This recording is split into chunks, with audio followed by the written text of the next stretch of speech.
নমস্কাৰ বন্ধুসকল, আপোনাৰ সোলাৰ পেনেল লেতেৰা হোৱাৰ বাবে 20-30%লৈ বিদ্যুৎ উৎপাদন কমি যাব পাৰে বুলি জানেনে?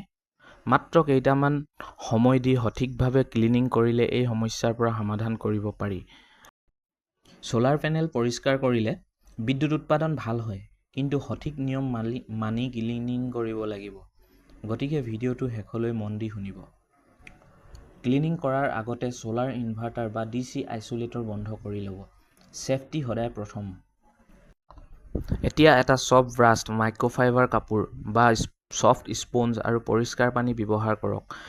ধূলি, চৰাই-চিৰিকটিৰ বিষ্ঠা আৰু অন্যান্য ময়লা লাহে লাহে আঁতৰাই দিয়ক। কেতিয়াও এচিড ডিটাৰজেণ্ট, হাৰ্ড ব্ৰাছ বা কেমিকেল ক্লিনাৰ ব্যৱহাৰ নকৰিব। এইবোৰে পেনেলৰ গ্লাছ আৰু কটিঙত ক্ষতি কৰিব পাৰে। পুৱা বা সন্ধিয়াৰ ঠাণ্ডা সময়ত ক্লিনিং কৰক। যিহেতু দুপৰীয়া গৰমত পেনেল গৰম হৈ থাকিব, ঠাণ্ডা পানী ঢালিলে তাত গ্লাছৰ ওপৰত থাৰ্মেল ষ্ট্ৰেছ সৃষ্টি হ'ব পাৰে। বিশেষকৈ সূৰ্যৰ পোহৰত কেতিয়াও তাক ক্লিনিং নকৰিব।